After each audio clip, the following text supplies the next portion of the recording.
تیسری شخصیت کے لیے شیلڈ یہاں جو پیش کی جائے گی خورشید اعظمی سومرا صاحب کی.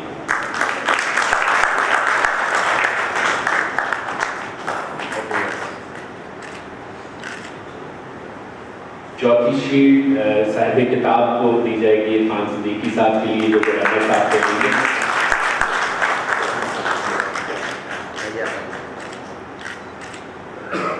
اس کے بعد وجیہ الدین صاحب کے لیے یہاں شیلڈ.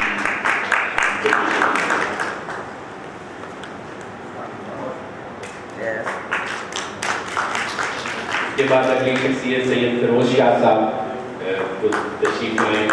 گورنر صاحب نے شیلڈ دی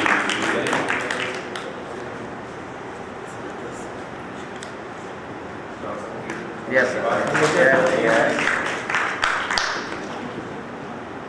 اس کے بعد اگلی شخصیت ڈاکٹر خالد عراقی شاید جی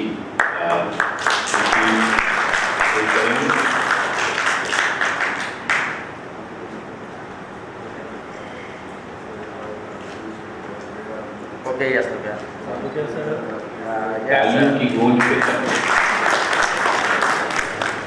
اس کے بعد اگلی شخصیت ڈاکٹر رئیس علی صاحب کے لیے.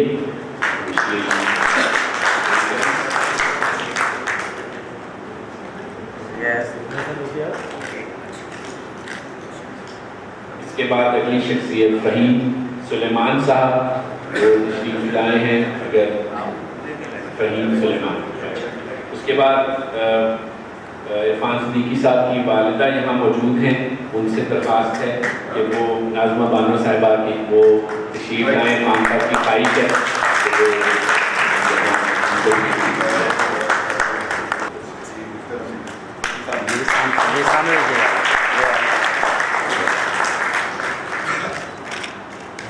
اگلی شخصیت اشفاق احمد صاحب کہ وہ یہاں آئیں اور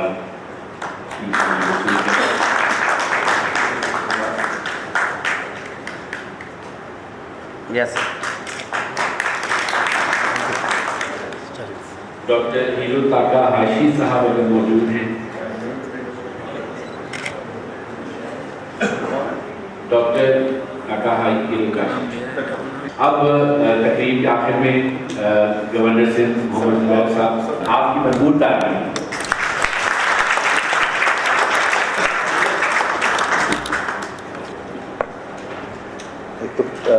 بسم اللہ الرحمن الرحیم.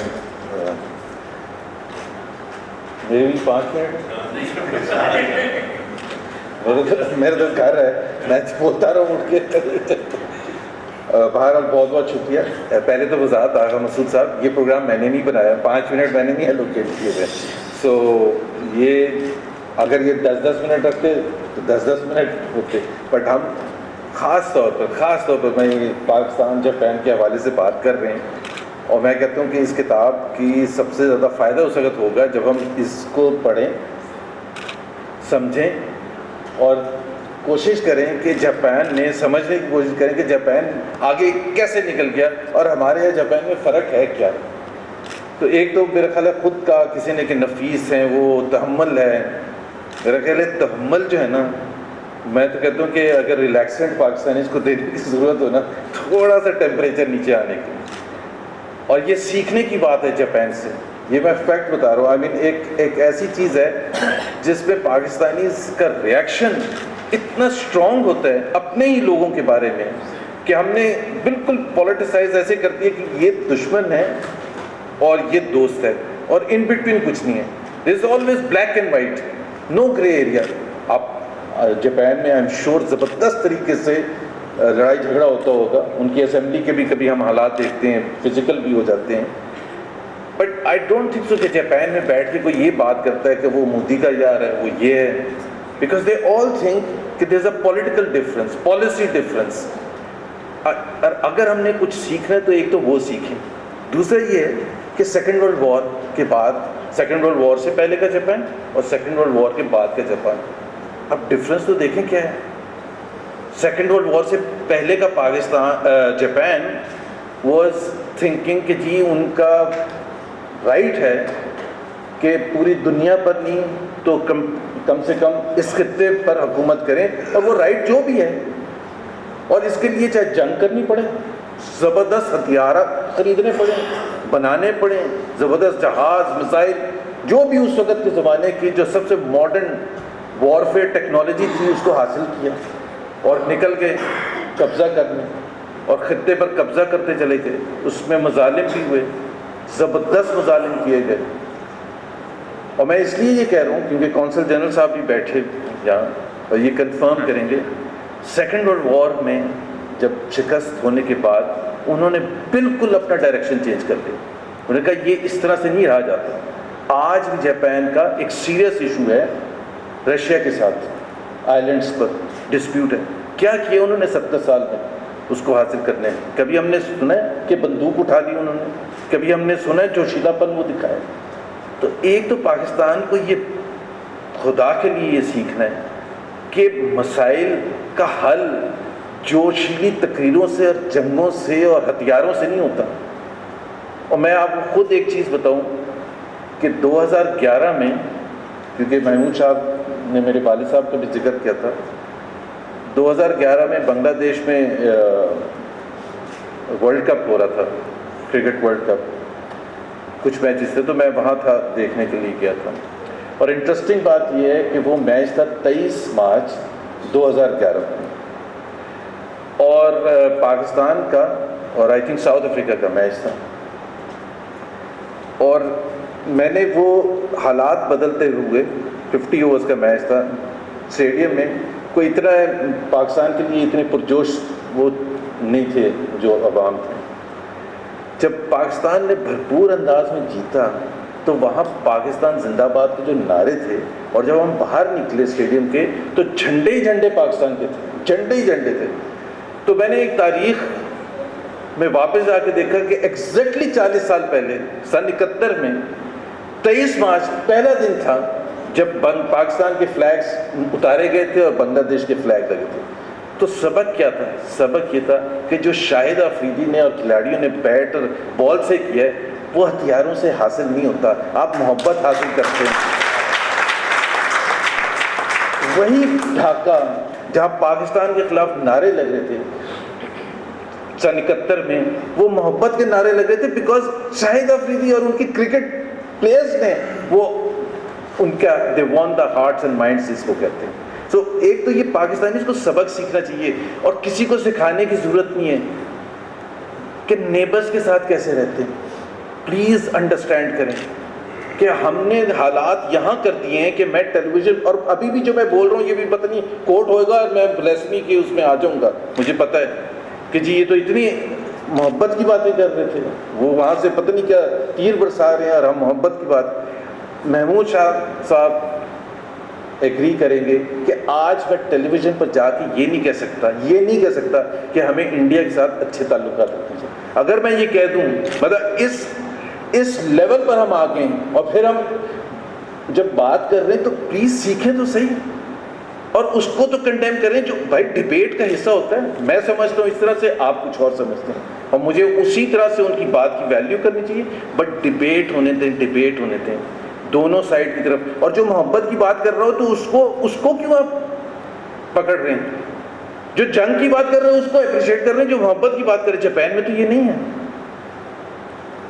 جاپان میں تو یہ کوئی کر ہی نہیں سکتا بات کہ ہم نے وہی اسی دور میں جانا ہے کہ دیکھیں جی ہم تو امن پسند ہیں، لیکن وہ رشیا امن پسند نہیں ہے۔ بھائی رشیا ہے یا نہیں ہے، آپ امن پسند ہوں، پہلا تو یہ اصول ہے۔ اور یہ زندگی میں بھی، پرسنل لائف میں بھی ہوتا ہے کہ جی اگر وہ مجھے خاندانی بھی جو جھگڑے ہوتے ہیں اس میں کہتے ہیں نہیں آپ دیکھیں انہوں نے آپ کے ساتھ کیا کیا، انہوں نے جو بھی کیا، میری تو اپنی ایک نیچر ہے۔